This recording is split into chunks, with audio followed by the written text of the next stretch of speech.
হাতে ক্রাচ আর সোনালী কাগজে আঁকা মোদি এবং মা কালীর ছবি, সঙ্গে প্রয়াত বাবার ছবি দেওয়া নিমন্ত্রণপত্র। ইনি এক উকিল। দুর্ঘটনায় কোমর থেকে শরীর অসাড়।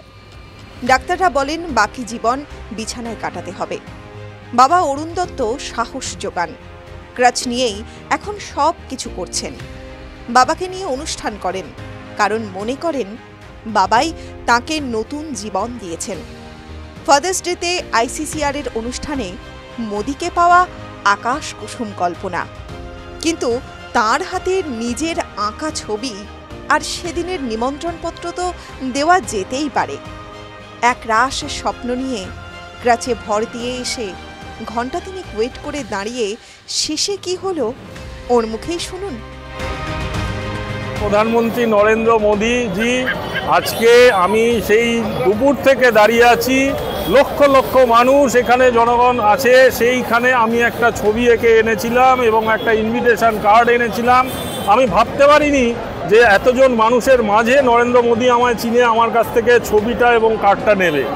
তা আমায় এইখানে ছবি এবং কার্ডটা আমার কাছ থেকে নিল, এবং আপনারা তো সবাই ছিলেন, আপনাদের সহযোগিতাই আমি পারলাম এইগুলো করতে। হ্যাঁ, 16ই জুন একটা ফাদার্স ডেতে প্রত্যেকবার আমি প্রোগ্রাম করি আইসিসিআর সত্যজিৎ রায় অডিটোরিয়ামে কলকাতায়। সেই কার্ডটা দিয়ে আমি নরেন্দ্র মোদী সাহেবকে আমি ইনভাইট করলাম, নরেন্দ্র মোদীজিকে আমি ইনভাইট করলাম।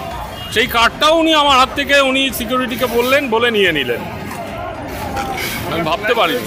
হ্যাঁ, তাই লাইভ করে না, নরেন্দ্র মোদীজি আমার কাছ থেকে আপনি প্রথম এসেছেন, আপনি আমি আপনার লাইভ করেছি, আমার কাছ থেকে ছবিটা এবং কার্ডটা নিল। আপনি প্রথম এসেছেন যে ওনাকে দেখা করে।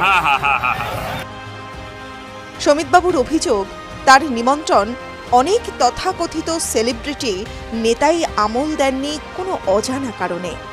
সেসব রাগ অভিমান ধুয়ে মুছে গেল প্রধানমন্ত্রী নরেন্দ্র মোদীর ব্যবহারে।